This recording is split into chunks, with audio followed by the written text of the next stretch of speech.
Hello বন্ধুরা, কেমন আছো তোমরা? তো আজকে আর একটা নেটের ব্লাউজের কাজ নিয়ে আসলাম। তো ব্লাউজটা সেলাই করছি, তোমরা দেখো। ভিডিওটা অনেক লম্বা, তাই অনেকটা ফাস্ট করে দিয়েছি, আর কিছু জায়গা আমি ভিডিও ক্লিপ বানাইনি। তো ব্লাউজটা পুরো রেডি করার পর লেস লাগিয়ে লেসটা আবার ঠিক জায়গাতে বসিয়ে দিচ্ছি।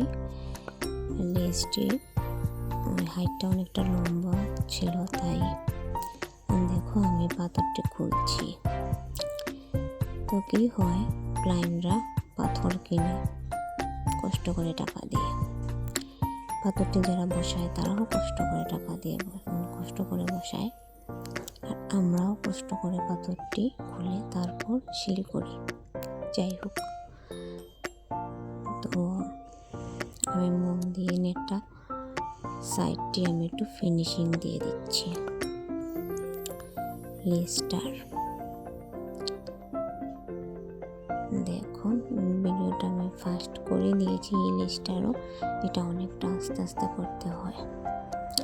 তারপর আমি লেসটা আস্তে আস্তে লাগিয়ে দিয়েছি, যেহেতু পাথর ছিল তাই আমি অনেকটাই আস্তে আস্তে করেছি। এইসব কাজ একটু আস্তে করতে হয়, একটু সময় নিয়ে। বেশি তাড়াহুড়োতে এইসব কাজ করা যায় না। নেটের কোনো ব্লাউজ বানাতে হলে, তারপর তার মধ্যে কাপ ছিল আর পেটের ব্লাউজ, তো আমার ভেতরের লাইনিংটা ডাবল দিতে হয়েছিল। গ্লেজি কাপড়টা এটা কিনা ছিল। দেখো, আমি কোয়ালিটি ভিডিও বানাইনি, পরে দেখে আমি কোয়ালিটি দেখিয়েছি। তো কেমন হয়েছে আমাকে জানাবে সবাই। তো এটার ফাইনাল লুকটা হচ্ছে এটা। ব্লাউজটা কেমন হয়েছে আমাকে অবশ্যই তোমরা জানিও। আর কোনোভাবে কি ডিজাইনটা অন্যরকম করা যেতে পারে তাও জানিও। তো টাটা।